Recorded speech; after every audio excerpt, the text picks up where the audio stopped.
Welcome to the Wandering Road, a place where the unseen moves all around us. The stories you'll hear aren't just whispered legends. They're shadows that cling, footsteps that follow, and whispers that never fade. Every turn pulls you closer to the unknown, and once you've heard what waits here, the night will never feel the same again. Go for it. Hello, all, and welcome back to another of our demonology series. This time, Demonology 204. And today, we're going to be talking about some of the theological discomfort that can come around the idea of ghosts and spirits of the dead, especially if you are talking with people that walk the more evangelical path, then you'll often hear them condemning just the very idea of ghosts, and they'll claim that everything is a demon, no matter what it happens to be. And we wanted to shed some light on that today. And joined with me this evening, I have my good friends Chris and Dean from the Wandering Road again, and we're gonna have some fun. How are you guys doing tonight? We ain't joint release yet. I'm keeping this for myself. I'm kidding. I'm good. Y'all remember my last episode where Dean, we talked about how I was in pain because of my foot? Well, I'm in a Yeah. boot for the next 3 fucking weeks. So Great. that's how I'm feeling. I'm on steroids and painkillers and for the next 3 weeks, and I absolutely hate it. So Oh man. how are you doing, buddy? Aim different issues, but similar. It is freaking rainy here again in supposedly beautiful Hawaii. But yeah, it's just been another hell of a week so far, and the week is only barely halfway over. Hanging in there. Cool. So I wanted to start us off by asking, have y'all encountered individuals who have had a hard pass on believing that anything that goes bump in the night doesn't exist or can only be a demon? Yep. Yeah, absolutely. And Absolutely. my favorite is when I hung around, I had some close friends in the ultra religious Christian crowd. And anytime we talked about aliens or something like that, just bring it up in conversation, a lot of people would inevitably pivot to there's no aliens. Those are demons that are trying to trick us into thinking that there's some other intelligent force out in the universe or beings or whatever. And that's kind of like, I had never heard that before. But that's my little tidbit about experience with stuff like that. Yeah, I've definitely had that encounter that I could count. Talking with people that I know, people in school, people, in college and everything, thinking that there's no such thing as ghosts, that, there's no such thing as spirits. If there is some sort of noise at night, something goes bump in the night, it's automatically demonic. So I've encountered quite a few people like that. And I always wonder why that would be a problem. From a theological perspective, they talk about like ghosts in the Bible, don't they? They do, but I think a lot of it, at least from what I can tell, so I've done an entire episode about necromancy in the Jewish faith, and there's a lot there, more than you would think about. And there's a lot that surrounds, unclean spirits, various kinds of spirits, even various kinds of angels. And at the end of the day, it doesn't. I think that people think that, oh, if I pick up the Bible, I'm automatically going to understand everything about it. And B, there's a lot of misrepresentation within particular passages that people will go to. And third, a lot of I'm not trying to pick on Protestantism in particular here, so forgive me, I grew up Protestant, but there's a lot of miseducation or just lack of education amongst preachers of certain denominations, and they can easily spread a ton of misinformation all the way across the board. So I don't know which one of those is more likely to be the culprit, but it's more than likely a mixture of all three. So in your episode, not to rehash it for your listeners or anything, but can you talk a little bit about your conclusions or things you talked about to drive the conversation? Yeah, absolutely.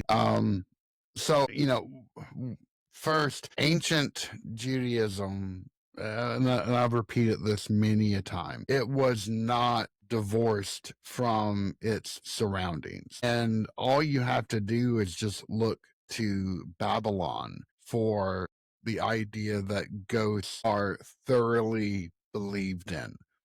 In fact, there were a class of like demons that could either be just true outright nasty things or protector demons. But one like the primary cause of most ill luck or medical issues were spirits. And if you ever get the chance to pick up and read Irving Finkel's book, The First Ghost Stories, it is amazing because there are just so many different passages about taking care of your ancestors with water libations and food offerings.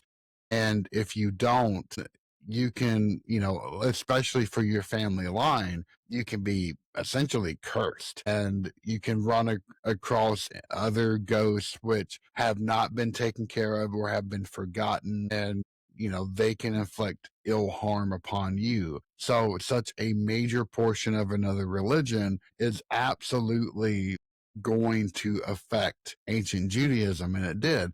And you find tons of different references when it comes to the idea of magic and spirits. But ghosts were very much a thing for ancient Judaism, and that has been preserved going forward. So going off of that, talking about, let's keep it in antiquity, right? So, by the way, your eyes are like red again. I don't know what the hell that is. He's got the demon eyes. You got the demon eyes.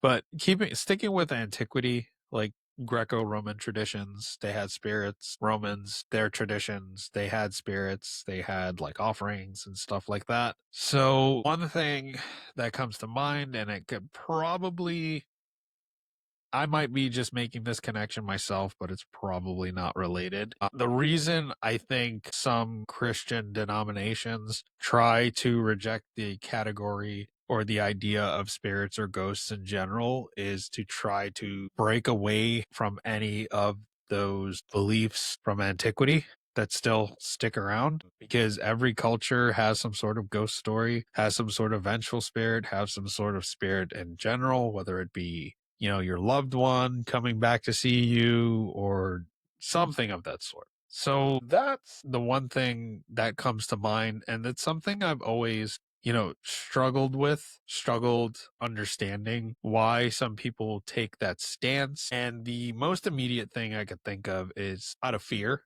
because people automatically hate things they don't understand or some things that they can't explain. So that immediately comes to mind. And on the flip side, this is a demonology series, right? You have some denominations that don't think demons exist. Yeah, So I mean, you can find references to that everywhere.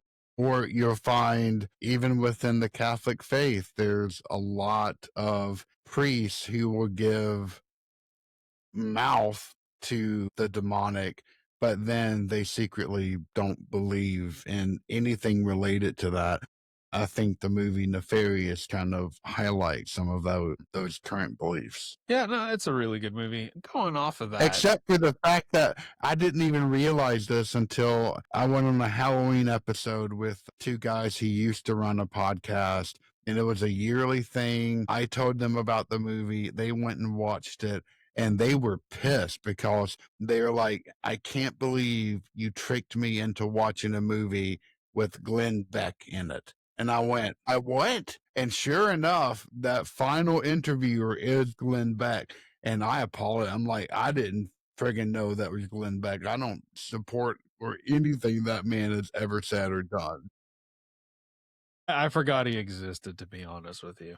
That's probably the best thing you can do. So I will say this. There are some negations in the Hebrew Bible. Like, for example, it it negates them in the fact that it says that they don't come back from Sheol, which makes sense. If something has gone to its permanent resting place, and you have to remember within ancient Judaism, Sheol wasn't like hell, it was just a place underground in which people existed. It was neither good nor was it bad. You just kind of were there. It was like Hades, basically. Yeah, kind of. There are prohibitions against messing with spirits, statements saying that people who do so are unclean and that God is against those types of practices. But if there were no ghosts, why would you create laws to prohibit interacting with them? That takes a little bit more intuitive brain cells than, a lot of fanatics will ever put into the situation. But there you go.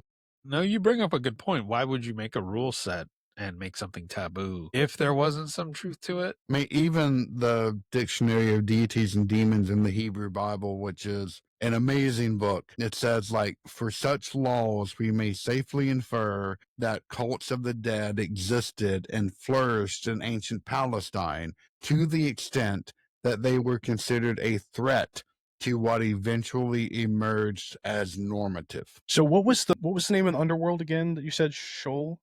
Sheol.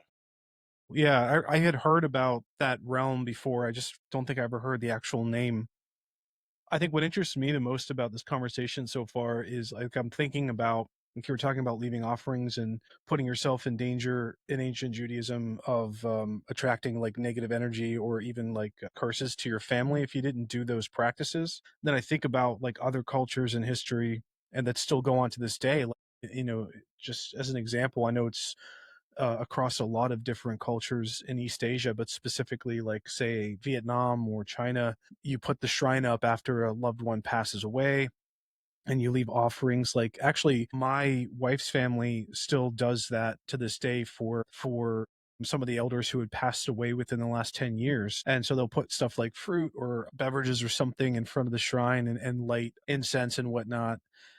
And but it's interesting how different cultures have a different perspective on that. I know in Eastern culture that if there is a belief, or there was a belief at one point strongly similar to ancient Judaism, where if you didn't do that, then you were attracting negativity to your family. I don't know if it was more so attracting the danger of being attached to something or cursed, but it was more so like for the loved one on the other side. But that always fascinated me, the idea, like going back to the whole Sheol thing, where it's not really like hell, it's just an underworld, it's just a place your soul occupies. And I think some cultures, correct me if I'm wrong, believe is like permanent, like it's like they used to believe that it was just, that's just where you go forever, and it's not good or bad, it's kind of like de facto purgatory sort of thing, which I think is almost just as scary as like something similar or something else. Switching Yeah. back to the ghost side, or the spirit side, negatively attaching to your family or cursing your family, it kind of seems like, if you compare it to a modern day Christian religion where people just don't do that anymore for the most part, and they don't believe that if you don't, like, people will still go to the grave of the loved one and leave flowers or something, but there's no real perpetuation of this idea that if you don't do that, you are screwing your family over or screwing over the loved ones that are on the other side. And so it almost seems to me like if that sort of thing does happen in a culture or religion, it's kind of like a tulpa thing. Like, it seems like you're kind of creating the avenue for something like that to happen if you believe in it. And so that goes back to the whole broader concept of like believing in ghosts versus not believing in them. And if you believe in them, are you more likely to experience supernatural stuff? It almost seems like it. It almost seems like whatever the other side picks or chooses, because sometimes there are stories of people like don't believe in that sort of thing, and they have these weird, crazy paranormal experiences that are unexplainable. And then some people who believe in ghosts to the end of the earth want to see a ghost, they go out chasing them or whatever, and then they just don't experience anything at all. And it's just like, it just ties back into this whole confusion about what the nature of reality is. Why do some things happen to certain people who believe certain things or otherwise? And yeah, I just had to put that's what's running through my head with this conversation so far. Yeah, and actually, that's why I like the movie We Go On so much. Have either of you seen it? I have not. No. What's the Okay. general synopsis? Yeah, so it is a guy, the main character, he is afraid of everything from riding in cars to buses to decay to mold. Essentially anything that could lead or reminds him of death, he's petrified of.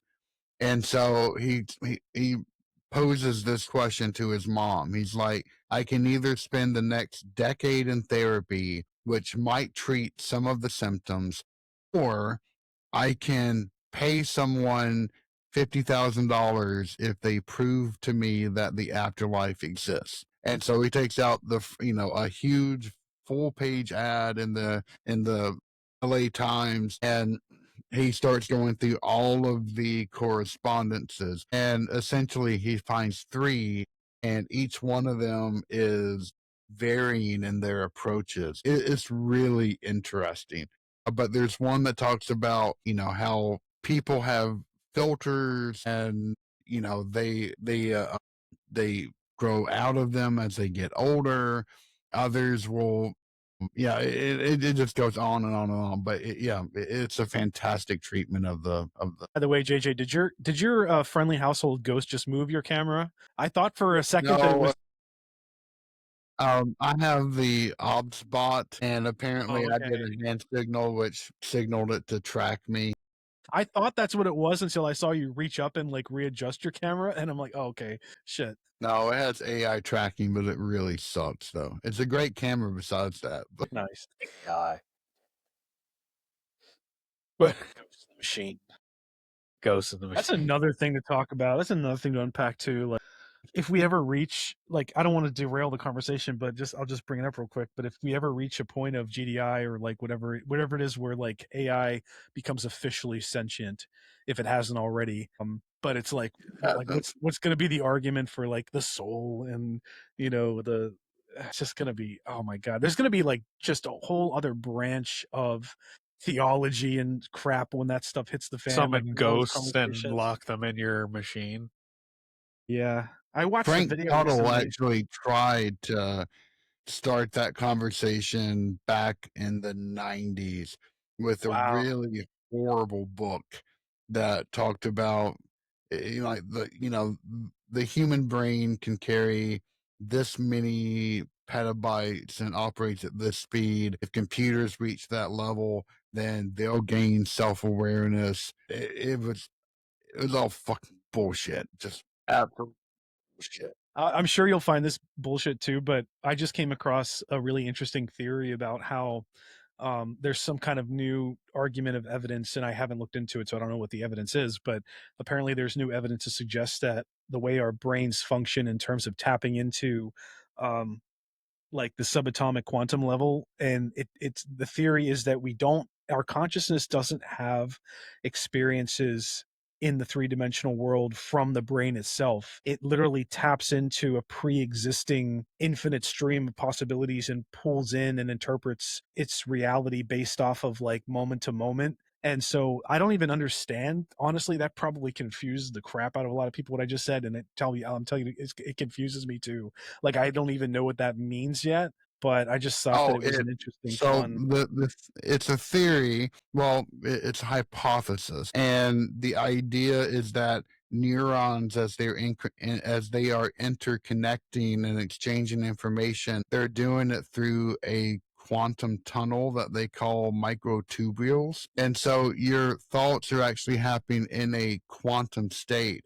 And the idea is that consciousness can only be present or is present now because of the brain's interactivity with the quantum state. It's a fascinating idea. How they'll ever prove that, God only knows. I mean, real quick, that like I've been thinking a lot about say OCD, and I always wondered like the OCD factor.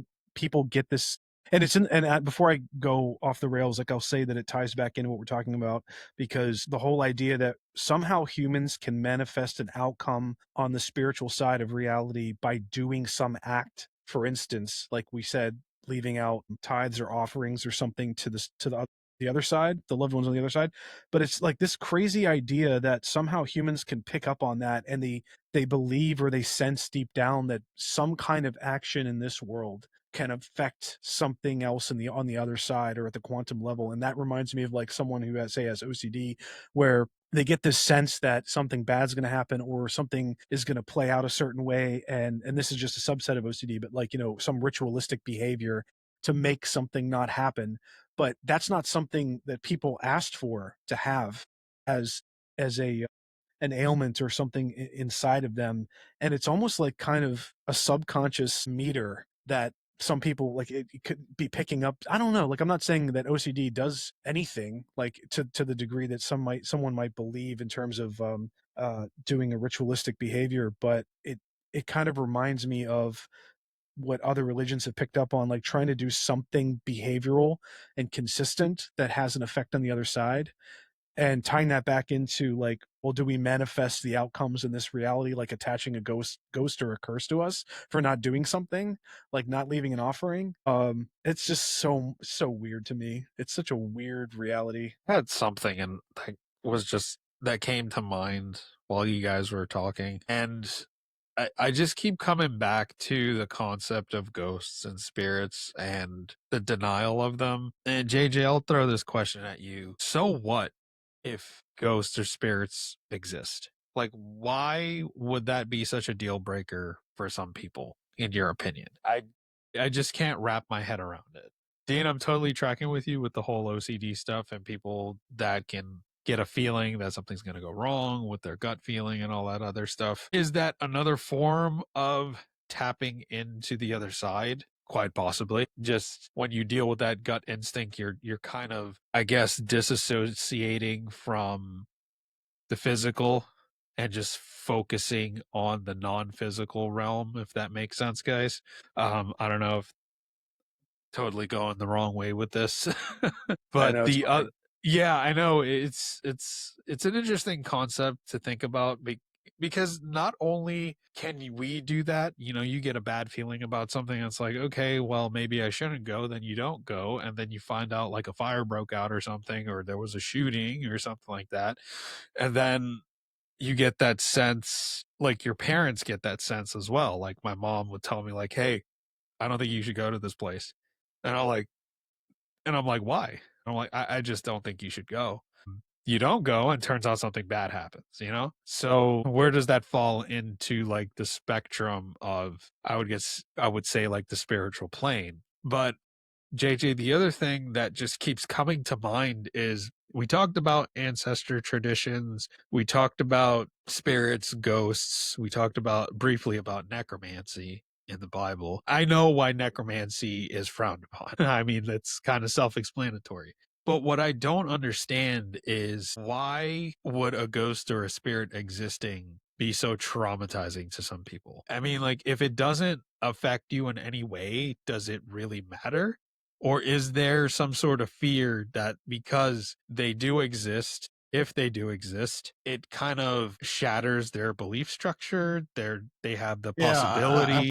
I think you've hit it right on the head with that one. It complicates the idea that there is an afterlife that you go to when you die in this world. And as Paul said, there are those who are strong in faith and those who are weak in faith. Those who have to have everything perfectly in line, and that's the only way in which they can perceive the world to be, or those who allow for more gray to come in, or everything's gray and they can still cope. And I think that's the situation here. If it's not of God, it's of the devil. That's the basic idea that you get within a lot of more evangelical faiths.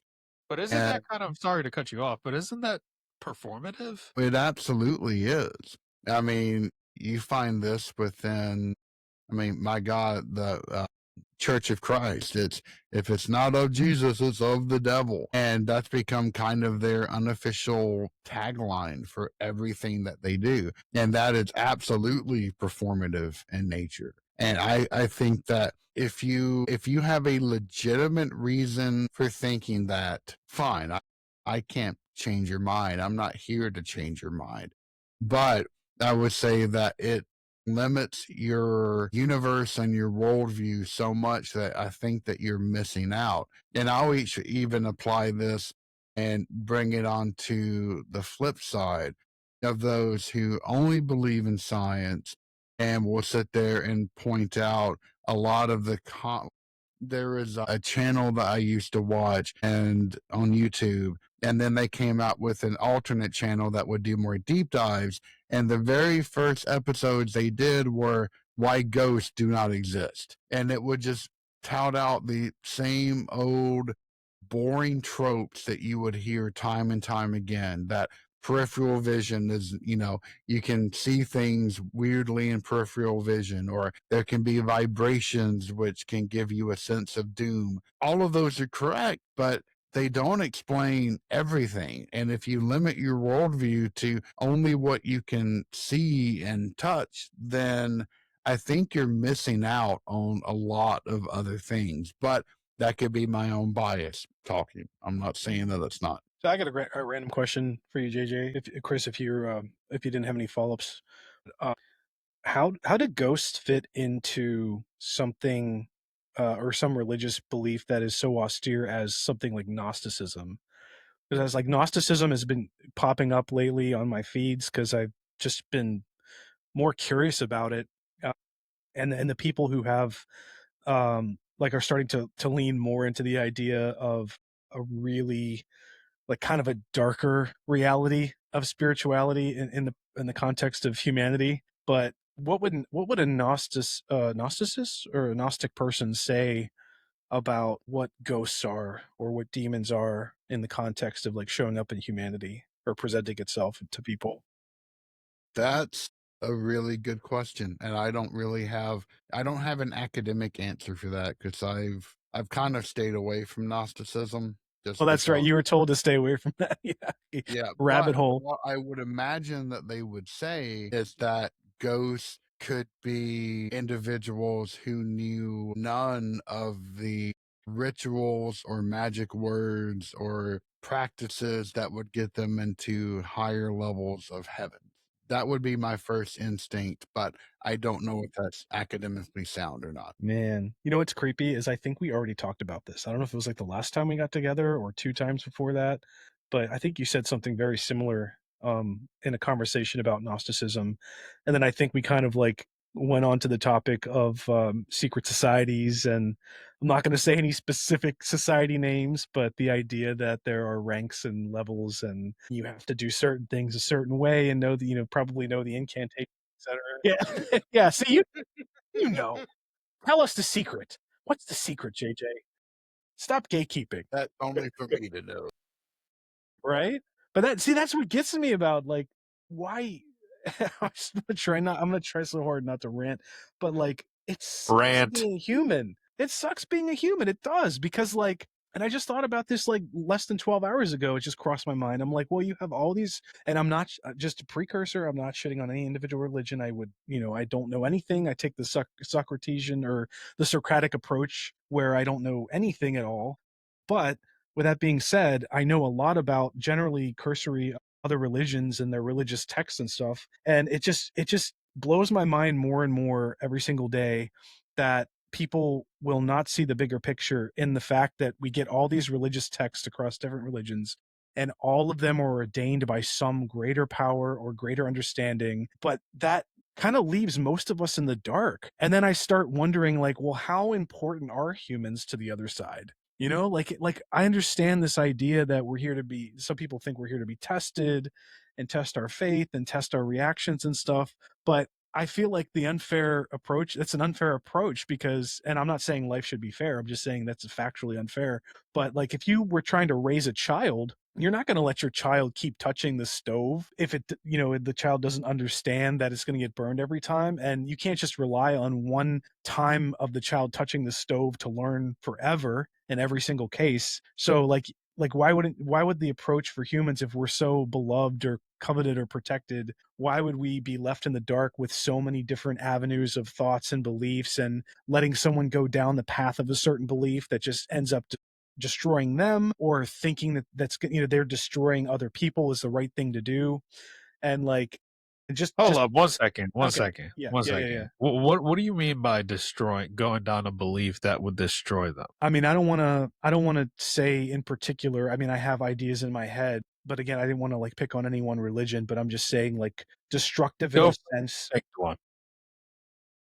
I'll just say destructive in the sense that they either justify the harming of themselves physically. I don't know, like flagellation or something like that, like needing to put yourself into a mindset of lifelong pain and struggle, but you're doing that to yourself because that's what you have assessed the nature of reality is, and you believe a text found you, and you were ordained to find that text, and all other texts are wrong, all other ways are wrong. So it's like, okay, so I need to put myself in pain and suffering for the rest of my life in order to get a chance to get to like heaven or the other side. And then that's the destructive part.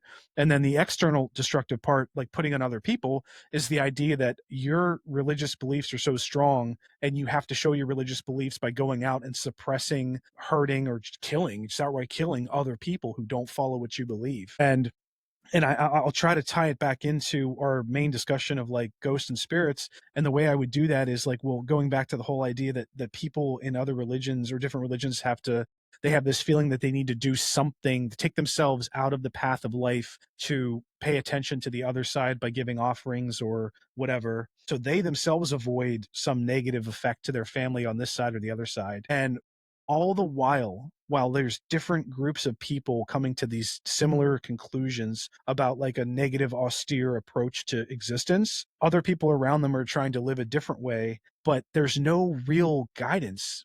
seemingly no real guidance from the other side, even from like maybe like say a ghost person. So it almost seems like when you get to the other side, if there are ghosts who are affecting this reality, they might still hold on to these same beliefs that they had in this life, and they're just trying to perpetuate that similar belief because they don't know any more on the other side that they knew on this side of reality or this side of life. And that's a terrifying thought too. Like, will you just pop out of existence in this life and you show up in Sheol or whatever, or like you show up somewhere as a ghost and you're stuck there and you're just as lost as you were in this life. And then but you're like, well, I got to do something. I got to, and then they start fading into the original narrative that they believed in this life. And I don't know, like that just bothers the shit out of me. I don't know, does So that make sense? if I understand what you're trying to say, you're basically saying someone follows a set of beliefs where they physically harm themselves for the sake of their faith and they get others to do it, and then they die and they go to the other side and it's totally not what they expected it to be, and therefore they're pissed, and it's like, well, what do I do now? Are you trying to say that is in turn how we could get like ghosts or spirits or angry ghosts in some form or fashion, in which they're like, what the fuck? Like, this is not what I believed in, so I am not going to go to the proverbial light at the end of the tunnel. I am not going to go to the other side. I'm just going to stick around in this plane. Is that what you're trying to get to? Or did I kind of. I think that's a mirror of what I was saying. And I think you just brought up a really good point that I didn't consider that mirror side of what I was saying. I think that sounds even more realistic than what I was bringing up. But what I was saying was like, let's just imagine you are so involved in your personal faith to the degree that you're hurting yourself physically or other people. You get to the other side, and it's not like you believed one religion and suddenly you're presented with a totally other god or something who's interacting with you and saying everything you did is wrong.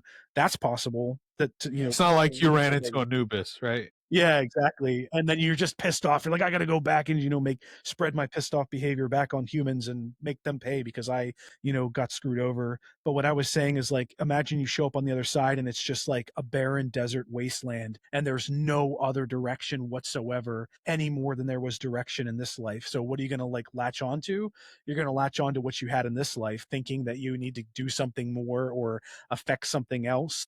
So if you grew up in this life and you spent this life doing something one way and you show up, you might draw the conclusion that if I have the power to reach back into this reality and that's what I need to do, then I'm going to do that. I'm going to come back as a malevolent ghost, or I'm going to make my family pay for doing something that left me here, or something like that. I mean, that might be an avenue for why we have negativity coming back to curse people or ghosts or whatever. And then there's nobody else higher than that who's willing to correct it. It almost kind of feels like we're left in the dust either way, until maybe we do go into that proverbial light and choose to pass on. Okay, but again, like, how can we possibly have this conversation when we don't even know anything whatsoever about the nature of reality and what we're supposed to be doing here? I mean, from the Gnostic perspective, it seems almost like we are playthings in a way. It's, man, I know it's such a dark approach, and I don't want to go too off the rails with that. That's probably a deeper conversation for another day. But it just seems like if you look at the broader perspective of all of humanity and you factor in things like ghosts or demons or evil spirits or whatever that come back, or even positive spirits, it's almost like the other side still doesn't know what reality is about, even on the other side. And so they're just latching on to whatever belief structure or whatever they think they can do to affect this life to get them something else on the other side, that get them closer to what they think life or existence should be on the spiritual side. If that makes sense. I don't know. Just trying to reach at Actually, straws. even into that dark aspect, I mean, if you look at the thought patterns that were emerging during Second Temple Judaism, it goes a lot worse than that, because we are playthings between the adversary and God. I mean, Ahriman is quoted saying, "Turn your creatures against you and make them hate you." The idea that the world is the playground of the devil and we are just kind of pawns in the game is a very old idea and definitely persists to this day. Back to not sleeping well at night, man. It gets even weirder when you bring in other kinds of divine creatures, because if you start to mix the fleshly with the spirit, then you get abominations like the Nephilim, who, even after their mortal bodies are murdered, they can still float around in the atmosphere forever. And nobody, even God, can take care of them. Yeah, that's a strange concept. Why? So that's one of the inevitable conclusions a reader can draw from the book of Enoch, especially the first section, because, the Watchers came down, they had sex with the daughters of humanity, they birthed the Nephilim, who began to screw everything physically and metaphorically and devour anything they can get their hands on. The people cried out not only from this, but from all of the forbidden knowledge they were taught. And God then sends the deluge in order to clean out the earth. Only problem is that, Gabriel was sent down to lead the Nephilim into war against one another. They all die by each other's hands, but yet the spirits of the Nephilim are released into the atmosphere because they are half divine, half spirit, half mortal. So the mortal side goes, the spirit side stays, and they're just left free floating in the atmosphere. And you even find reference to them within the Essenes, who wrote the Dead Sea Scrolls. They're one of the major categories of evil that you must watch out for on the 4 days of trouble. Is that where the concept of aliens being Nephilim comes from? If you are abjectly stupid enough to believe that, maybe. But then again, something that's seriously gone wrong in your brain. Which I leads was waiting for that. this just leads me to my next question for you, JJ, which is, could Jesus microwave a burrito so hot that he himself could not eat it? And wait, hold. You're walking into Aquinas level theological discussions and riddles. But the thing you brought up about the idea that God couldn't even touch the Nephilim if he wanted to reminds me of the idea that, and I think I don't know if this is true or not, but I think one of the founding fathers, Thomas Jefferson, I can't remember the name of the belief structure. Deism. Deism. Yeah. Yep. And correct me if I'm wrong, but like one of the general tenets of that is the belief that God set in motion all of the factors of reality and existence in this universe, And just left it alone.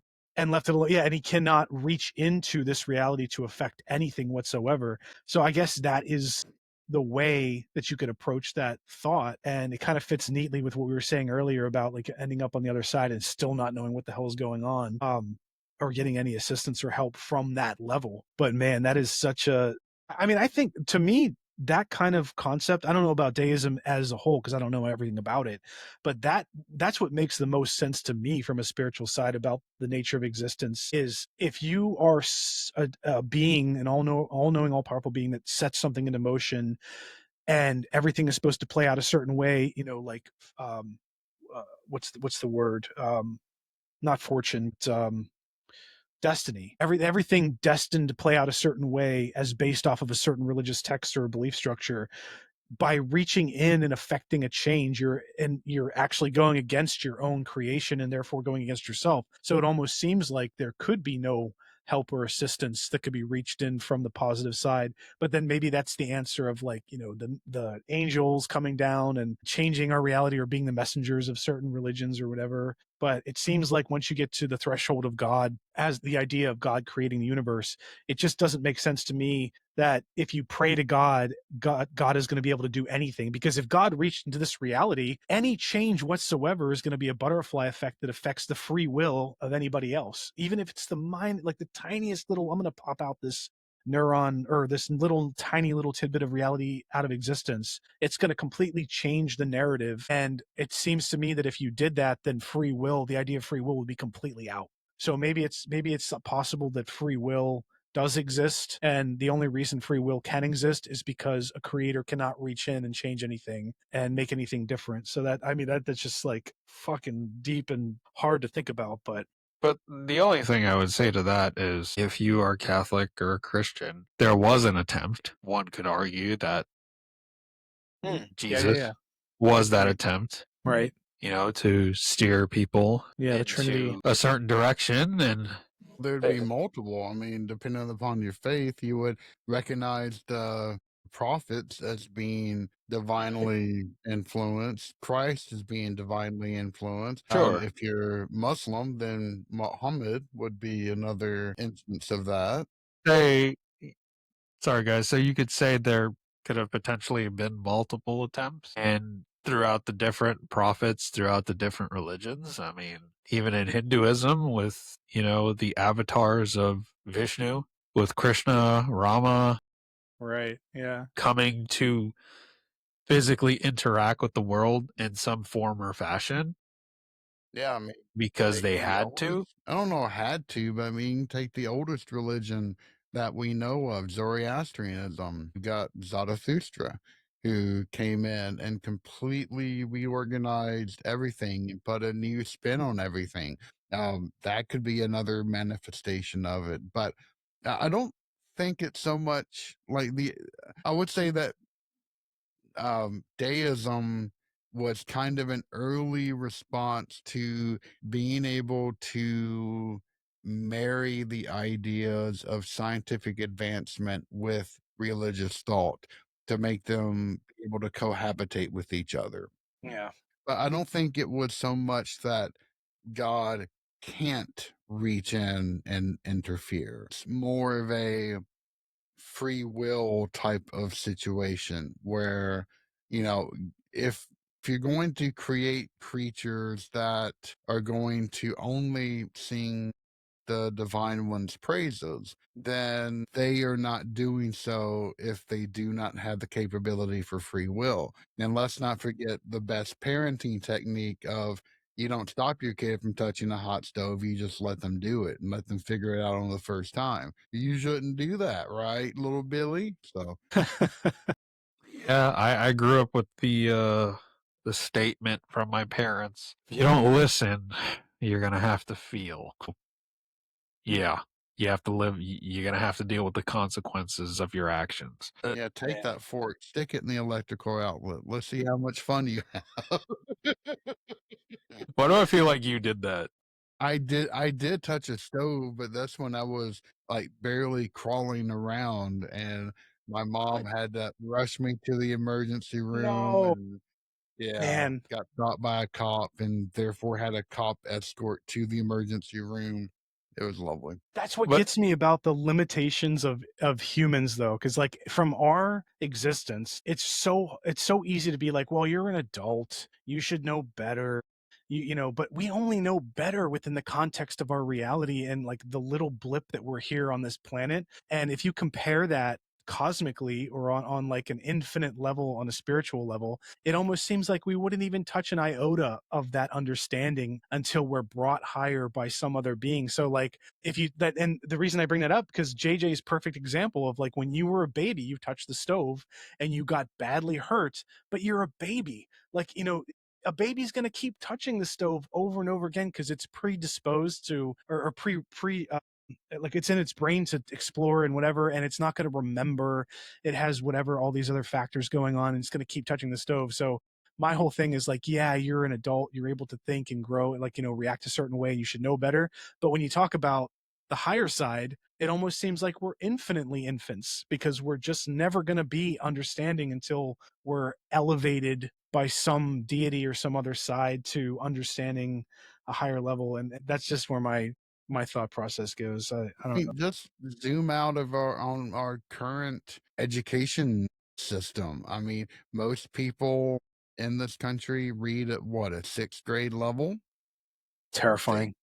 can barely read anything remotely complex. It's a scary, scary prospect. I mean, I think that we're three reasonably educated individuals, and I don't know. I mean, I can't imagine I'm dumb as going hell. to.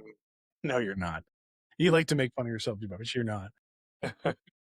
Like, okay, this is the last thing I'll say to add on to that, tie it back in, but that kind of like feeds into even more so what I've been thinking about with this position on the nature of reality and humans never being able to reach a higher level in this plane. And it seems like if there was a God, like the same context of a God as like Judeo-Christianity, it seems like that God doesn't favor education or technology or human advancement, you know, bettering ourselves, because so many people don't have that luxury of getting it. But then that goes back to the whole idea of like, well, we're supposed to make our own utopia, we're supposed to help each other, and then you get back to the question of like, well, the nature of existence, good and evil. But then it just seems like there are certain aspects about us and our understanding and advancement that just don't, they're not applicable to the natural progression of an individual human. It's the entire collective for thousands of years of human history. And the only way that you, me, and JJ, or like all three of us, are able to talk like this and orate and pontificate or whatever, articulate,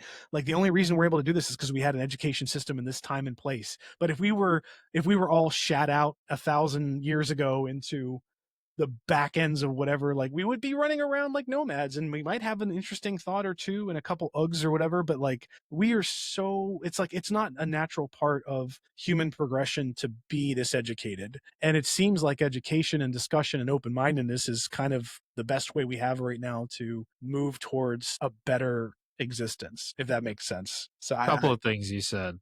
yeah. One, I'm going to have to disagree with you on the concept of, let's just keep it to the Christian God, right? Being against advancement and progression. The only reason I say that is because, sticking to the belief, in theory, God gives us our spirit, our soul, correct? Is that right, JJ?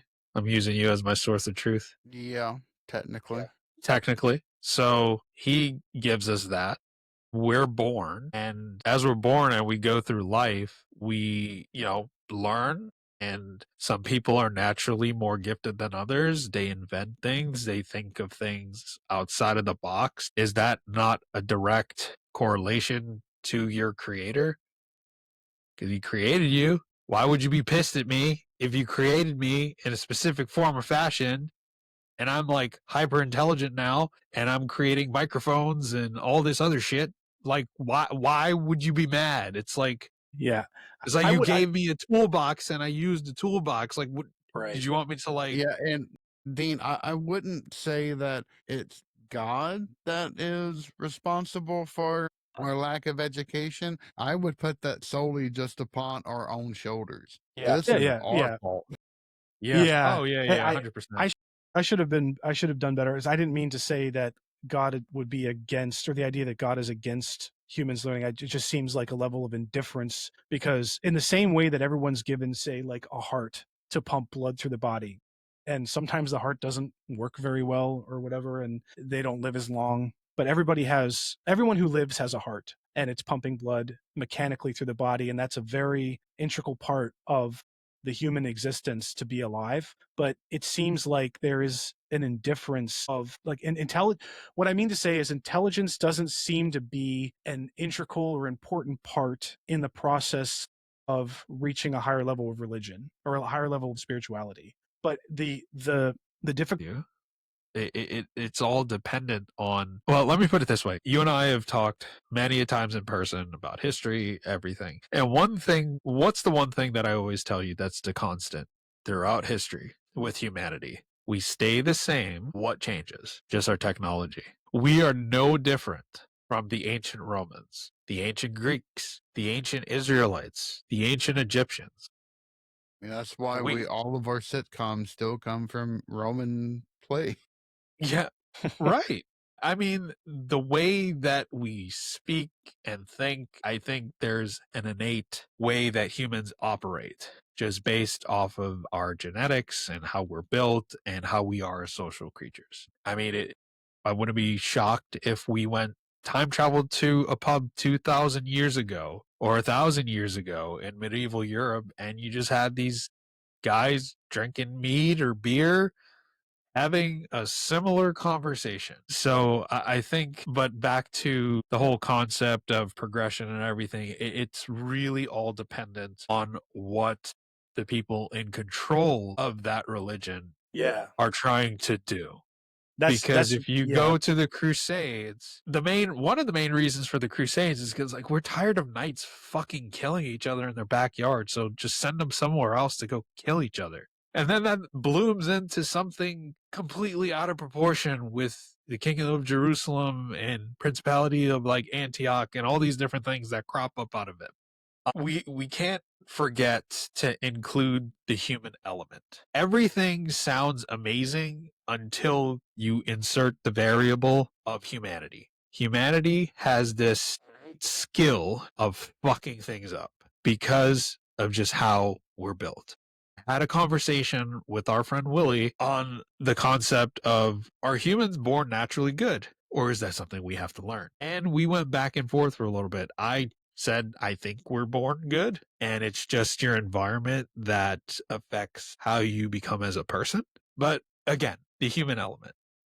Again, when we talk about, when we use our favorite term, circle back to the concept of demons and ghosts, and why some Christians reject that category of ghosts entirely, and it's all demons and everything. It's the human variable. That to me is what it will always come down to. Humans will do mental gymnastics to justify their stupidity at great lengths and to Yeah, I mean, justify their beliefs. we've got flat earthers that I think it says it all right then and there. And they're just, even though their theory was proven wrong 2,000 years ago, they still adequately, go forth and proclaim their idiocy to the world. But I would like the three of us to have a tangential episode around political philosophy, and especially the idea of progression with political philosophy, because I think it would be like all of these things that you're bringing up, Dean, around the idea of progress and people moving forward, people not moving forward. You can trace all of that all the way down from, Thomas Hobbes to John Locke, all the way up to John Rawls in 1880s. I mean, even Immanuel Kant. But the last thing I was going to say is that uh, I think Kant said it best when he said that humanity has a category for everything except for God. And for that, there is only faith. Yeah, I think that's kind of true. If we're only allowed to have free will and nothing else, and nothing can influence that free will, then there is going to be no guidance or heavy handedness or even gentle nudges in the right direction. And you're forced to find that out all on your own. And are people born good? I don't know, but I do know that we're all born self-centered and we only have one perspective, ourselves. And that is always a recipe for trouble. Yeah. Yeah. I mean, that's I the agree. nature. That's the nature of all living things, right? Like that's the existence we live in, where you consume something else to keep yourself going, whether it's a piece of mold or a 200-pound buck. It's you gotta ingest something to keep going, and that's inevitably taking away from other existences, and that's what makes life a little bit dark, in my opinion. And that also kind of feeds into the idea that I really don't think, and I hope that this isn't, I hope we're not in reality in the sense that this is a end all be all, one shot, one chance life for humans, for each of us, because to me, what everything we just talked about, what that means is a huge amount of people will inevitably be fodder and cast to the wind and destroyed or whatever for this to work out a certain way where this is the only life we have. And because Chris, you hit the nail on the head when you said how we're built. And that's what I was getting at originally. And I can't wait to talk more about this on the political episode, but like how we're built. And from the religious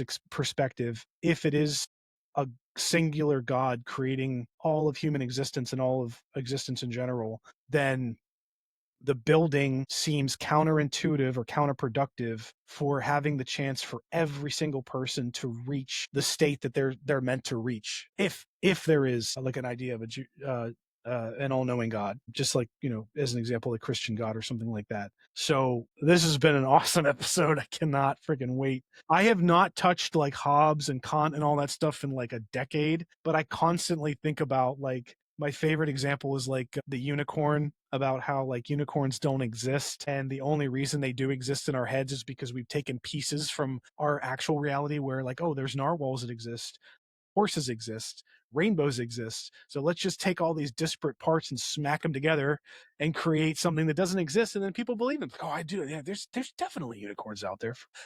There are people who believe unicorns are real.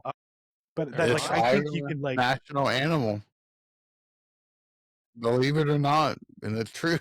it's crazy awesome. But like that's the whole conversation you could tie into the political side and the way our brains interpret information and reality and how we have to take little pieces and smush them together to make an understanding. And maybe that's how you get these holes in religion and stuff, because we're trying to make the best sense we can of our existence and our consciousness, which apparently we're the only ones on this planet who have a conscious awareness of the self, at least to the depth that we have in communication. But it's just kind of like we're left, whether there's no other side or not. But That's what do you mean? debatable. In what way? The conscious self, that's debatable. Oh, you mean like if we're real or not? No, Like if just our like conscious is real? you're talking about it from that perspective. I thought you meant like a conscious in general. Oh, Like yeah. other animals do, like pigs Oh, and yeah. dolphins. Yeah. I just meant like at the level, because there's a certain threshold of understanding and interpreting the self, but in the context of like being able to have a discussion. I don't know. Yeah, we can talk about that more at a later time, but that's a whole other can of worms. Yeah, but there was a couple of things I wanted to quickly say, and maybe we could close out with the question I have for you, JJ. Sorry for derailing your path, buddy. We tend to do that a lot. I think that this was a worthy, set of topics to talk about more than anything else. So I'm glad it happened. Yeah, definitely. The other thing that I don't want to say it's bothering me, but it's something it's gonna linger in my mind is the stuff with the Nephilim. It's like, okay, they were wiped, but since they were partly divine, that they just linger spiritually, and even God can't get rid of them. That doesn't make sense to me. That's ultimately, I think, why because the book of Enoch and the book of Jubilees within at least Second Temple Judaism was considered scripture. It was canon. And I think that's one of the major reasons, beyond the fact that they were written pseudepigraphally by a false epitaph, they were no longer considered that. And Enoch, it's just this wide gaping hole in theology that it exposes. So you're saying that something that is of spirit cannot be cleaned by God? I think it's a very fair question. It doesn't make any sense, because if God made the angels and the angels had kids with human women, they're still, by that link, creation of God, should be able to wipe them out. I'm just saying. Or maybe that's why we have the Demon Slayer Corps, to kill the... I said it before and I'll say it again. All of the religious texts out there with these stories is just the way of ancient humans, for like their way of writing comic books and just like coming up with these characters and like all this complexity and adding on to it. It's just like, man. And JJ, the last question I have, that I'll kind of go back to the beginning of the episode, and I'll just leave it for you to answer and close it out, is based off of everything that we discussed from the perspective of, ghosts, spirits, necromancy, the other plane. Like, why does it matter if that exists? Like, to me, it's not harmful. To me, it would only be harmful as if you're going to look for trouble with it. But that's just how I view it.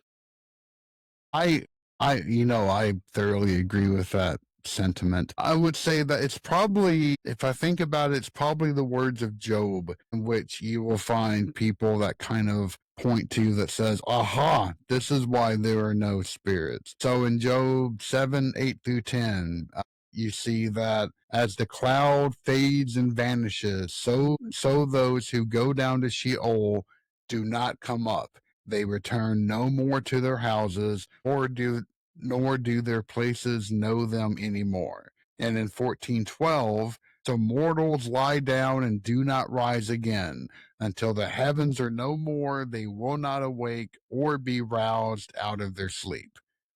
So that seems to speak against the possibility of spirits, but ultimately, why do you care? I think it goes back to this idea of worldview. If this has become a part of your bedrock, then you simply cannot accept that. If it goes so fundamentally against your deep down, you were taught this as a kid, it can't be true, blah, blah, blah. It would invalidate so much crap if you actually did try to accept it.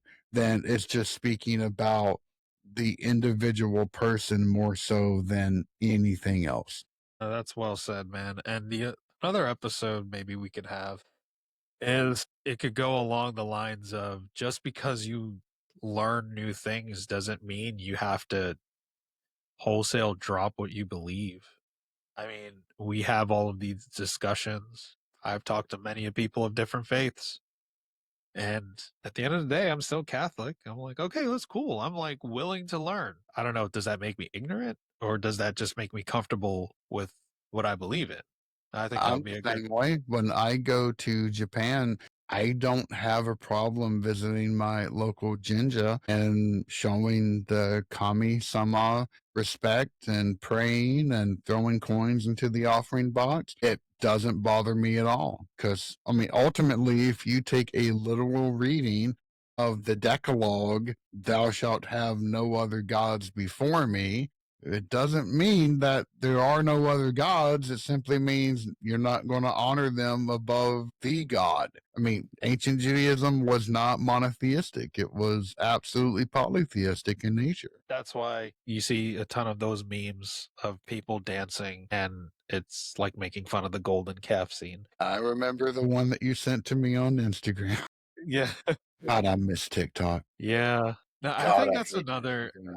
That's another episode we could potentially have, the concept of other gods and deities. I mean, the one thing that I didn't mention, I know we're trying to close out, but the last thing I'll say is, like, could the Greek gods be Nephilim?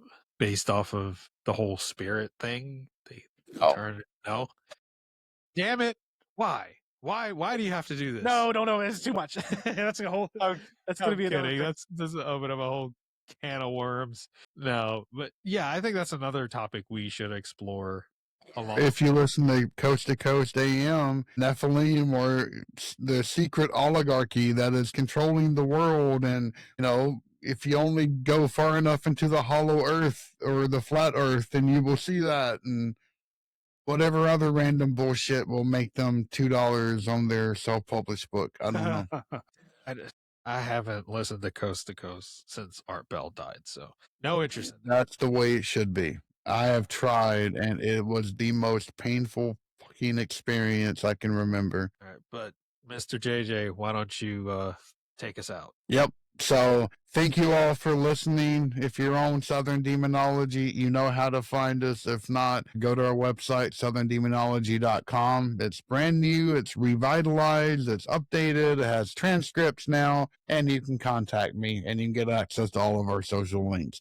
And for those looking to find the Wandering Road, The Wandering Road, if you want to check out our show, we are available on every major podcast platform, and we have a video medium on YouTube as well. And on Spotify, we upload video. I think Apple is going to start allowing video episodes. So whenever they do, and we're able to upload the video on there, we will put it on there. If you want to find us on social media, you could search us on Instagram for TW Road Podcast. We're mainly active on there. We have a Facebook page, just search The Wandering Road. And if you would like to be a guest on the show and share your paranormal experiences or have some philosophical, theological discussion like we did today, you could reach out to us at our email address of twroadpodcast@gmail.com or leave a comment on one of our YouTube videos. and for those listening, if you haven't already, please subscribe to both Southern Demonology and The Wandering Road on YouTube. We both have been doing a tremendous effort in getting video episodes up onto there and onto Spotify and to other platforms, and it would really help us out. Like Chris, Dean, how many subscribers do y'all currently have? Over 100, close to 120. It's I am- slow and steady. Yeah, and that's the way it is for me. I've got like 285 now, and I'm trying to get to 500, but yeah, it's slow going. But if you could help us out in that regard, we would thoroughly appreciate it. Thank you all for listening. It's been great having y'all here, and as always, stay safe out there. You've reached the end of tonight's journey on The Wandering Road. The show is written and produced by me, Chris, and my co-host, Dean. If you've got a scary story of your own, or if you'd like to join us as a guest, send your tale to twroadpodcast@gmail.com. We'd love to hear from you. Don't forget to follow us on social media for more haunted fun. And if you enjoyed tonight's episode, please rate, review, and share the show. It helps keep the lantern burning for fellow travelers. Until next time, keep your eyes on the road and your mind in the shadows, because the wandering never ends.